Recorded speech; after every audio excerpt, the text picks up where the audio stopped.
Olá, olá pessoal, salve, salve, beleza? Eu sou Gustavo Manso, sejam todos muito bem-vindos e vamos dar continuidade ao nosso bate-papo sobre atos unilaterais como fonte do direito às obrigações.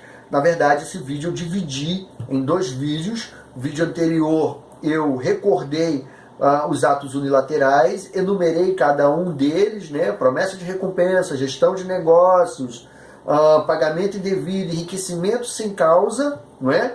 E fiz uma pequena recordação também sobre as fontes do direito às obrigações, que eu já tinha falado anteriormente em uns 4, 5 vídeos atrás, dando continuidade ao nosso estudo sobre direito às obrigações, que é um ramo do direito civil que eu gosto muito de tratar, gosto muito de lecionar em sala de aula. Muito bem, então, dando continuidade ao nosso estudo, vamos falar sobre promessa de recompensa como fonte do direito das obrigações, evidentemente. Promessa de recompensa, como eu falei no vídeo anterior, está lá no artigo 854 até o 860 do Código Civil Brasileiro. E o que é a promessa de recompensa? Né? Conceituando aqui brevemente, é aquele que manifesta a sua vontade, aquele que declara o interesse, a vontade de recompensar alguém ou gratificar alguém por uma determinada condição ou determinado serviço, contrai para si a obrigação de fazer isso. Então está lá no artigo 854, quem está com o Código Civil, vamos acompanhar. É basicamente isso que eu falei, olha lá. Aquele que por anúncios públicos compromete-se ou se comprometer a recompensar ou gratificar a quem preencha certa condição ou desempenhe algum serviço, né, contrai a obrigação de cumprir o prometido. Então tá lá no Código Civil Brasileiro, no artigo 854. Ok, pessoal? Então o conceito é isso. Aquele que declara, manifesta, né, a vontade, o interesse de gratificar ou recompensar alguém que preenche determinada condição ou cumpre certo serviço, contrai para si a obrigação de fazer isso, ok? E aí nós temos os requisitos, que são muito interessantes, os requisitos da promessa de recompensa. Quais são os requisitos da promessa de recompensa? Eles não estão na lei, estão na doutrina, e eu trabalho aqui, que eu gosto muito de trabalhar em sala de aula com a doutrina do Flávio Tartucci, muito legal essa doutrina aqui para a graduação, lembrando disso.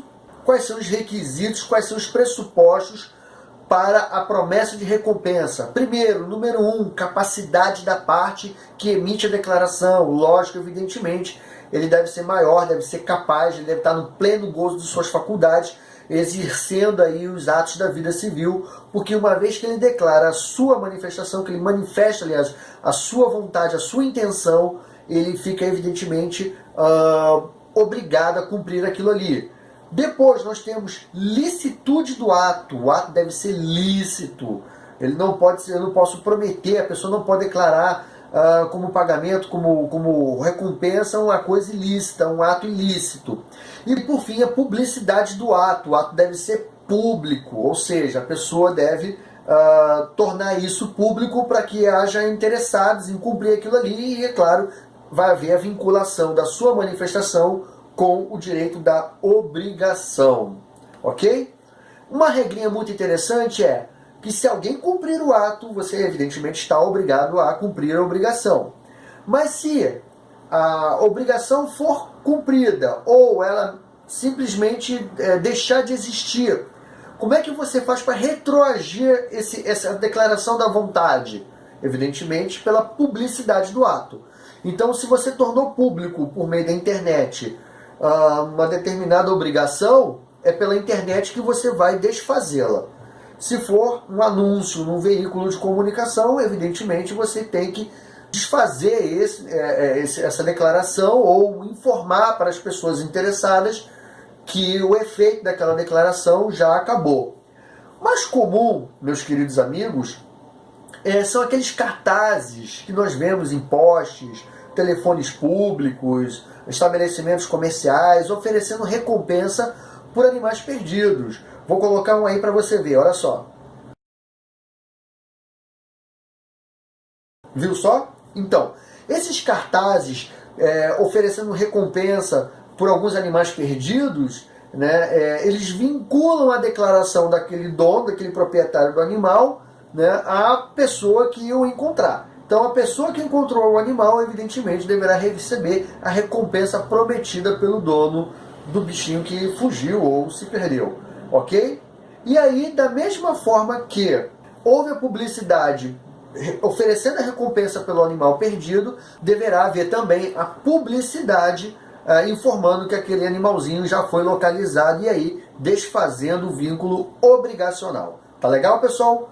Tranquilos? Então é isso, rapidamente conceituando e enumerando, especificando aí o artigo 854 e seguintes do Código Civil, falando sobre a promessa de recompensa como fonte do direito das obrigações, como ato unilateral em si, ok?